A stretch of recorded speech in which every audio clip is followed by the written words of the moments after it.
up in San Antonio, and we'd just love to hear a little bit about some of the influences and some of the pathways that you've chosen in order to be on the extraordinary life that you've had so far. It's extraordinary, all right. My influences are my family, my parents. My dad was a jazz trumpet player, and he taught me. He turned me on to Louis Armstrong, and he played gigs, and I was with him. And then my mother, in her 60s, got a degree in piano. So in my house, well, at one point, at one place, I was bombarded by Louis Armstrong and Rachmaninoff. So, and my uncle Jack, he was a marvelous man, and he taught me how to have fun. You know, I went to college, and I just finished teaching at ACC for 30 years, and I've met some pretty jaded students and composers. But my Uncle Jack, he would play some chords, and it was just bowl me over. I mean, how did he do that? And he'd look up and he'd go, yeah. So what that did is it made me like music no matter what, you know. Then my granddad, he had a band where he played weird instruments like a bicycle pump, and he's a trained violinist, and he played the violin with a saw. And his name of his band was Bob Skiles and the Haywire Orchestra. And they played in the 30s and were a big hit. Doing the circuit, doing basically what I did for a long time. But my Uncle Jack there, he nurtured the spark.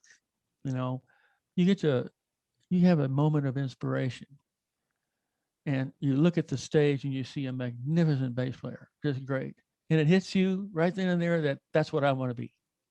You know, from the performance angle, some people can play astounding. I mean, just like, I don't know if you know who Art Tatum is, but he has chops that are divine. I don't know where they come from. I've been working on poems and haikus about jazz. I'm going to read one to you, okay? Yeah, amazing, great. Jazz is making a bad note sound like it was all part of the plan. You know, and I'm not real good at that. I mean, I have played some huge clams that were irredeemable, but I got through it.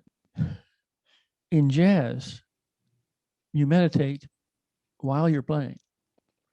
Each phrase you can, in jazz, for example, a guy plays a chorus, you can take scissors and cut that solo up, and then take one of the fragments and expand it. So jazz is composition on a nanosecond level, and it's non-thinking. You know, I don't want to know that it's a D minor 7 flat 5 or a Mixolydian mode. You know, who cares? The proof is in what it sounds like. Robert, where do you come up with your ideas for your music? Titles, just crazy titles. What's one? There's a song called the Sand Flea Samba. And when Beto and the symphony went down to Mexico, and I went down to the beach, and it was full of idyllic, except for there was millions of sand fleas that bite. A complete bust, but it inspired me to write the Sand Flea Samba. You know, for those of us who might be wise enough to know how much we take up space and how much we need to get out of our own way. Yeah. What is the desire? What is the spark, if you will, of teaching of lighting up another student or lighting up a classroom Right. in a way to give them that sense of ineffable and that Yeah. sense of feeling. Right. And that part of my life I'm the most proud of, because there's only a few professions that can penetrate someone's heart. You know, a parent, a pastor, a doctor, and a teacher. They they are what works. In other words, they that's an intimacy that we can all get by knowing people at that level, and that takes a lot of silence, and it takes a lot of resolve. I don't know. I'm not blaming God. What I wanted to. How did you develop your style of teaching? Well, it's just that, I looked at every student as a single person, not a class. And we taught songwriting, for example. And I asked them, the writers, to write something that is close to their heart and intimate. And they couldn't do that at first because they didn't want to penetrate that sanctuary they have of just staying within the bounds. But teaching was such an exhilarating experience because there's some people that were looking for a career in music, and I feel, I asked them why music and why this and why that, and it changed their life. They either stick with music or they take up welding or something. So that was my public service, and I treasure it because each student had a different approach,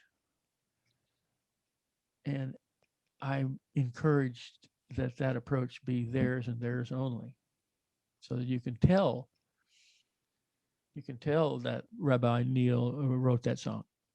Well, how do you do that? That's alchemy, really, Robert, of being able to teach individually to each student in a classroom setting. How does Right. that work? A sense of humor really works. A sense of humor, because they're scared to death that they have never tried songwriting before. That level of creativity is something that they have difficulty, and a lot of them drop out because they didn't want to face that inevitable decision of creating music as a coping mechanism. Like Eric Clapton loses his child and he writes a song to cope with that. Um, and then music is something that is also practical. You sing little children to sleep with a lullaby. And I have an album of lullabies, original lullabies. They're called Moon Melodies, Lullabies for Lunatics. So, and that has put many a baby to sleep. But my most important thing I want to get across is uh, you can't bundle or bushel up a talent that wants to expand further. It wants to expand what their life will look like in 5 years. How does it work that Beto and the Fairlanes not only exists but thrives for decades? How does that happen? Well, rhythm, uh, getting the various styles of rhythm, like the merengue and the cumbia and the samba. And then my dad, he played trumpet for Benny Goodman, and he would have beautiful influences on me. The important thing though is that I want to turn these people on to something that I think they would really enjoy. Yeah. What music right now is giving you strength or giving you resilience or grounding? Reviewing, going back to the first song I ever wrote. I'm a pack rat, so I don't throw anything away. And I look over this catalog, this body of work, which is huge. And I draw inspiration from that. and then the 80-20, right? Mhm. 80% of it is garbage, and the 20 is I really had a vision. That was visionary, and it gives me a great deal of pride that I was able to do change someone's whole life. And that's quite a responsibility, because I've had students just lose it entirely, just break down, and like the veterans. I wanted to put a songwriting class together for just veterans. They seem to have a lot of negativity to get over. How many people are you interviewing? I'm interviewing the ones who are in the Hall of Fame for the Austin Jazz Society. Mm-hmm. So there's roughly 11. 11. Mhm. Wow. There are many more who obviously have been inducted, but are no longer able to be interviewed in this world. Right. Well, they are, but you're not going to hear an answer back. Well, I have to switch my frequency, exactly. Exactly. Yeah. Yeah. The teaching has been the most enjoyable, but the performing, Houston and Dallas and Santa Fe and New York, these aren't places we hit regularly. But the playing, what gives me pride about the playing is just the sheer number of people that got off their ass and started dancing. Mm.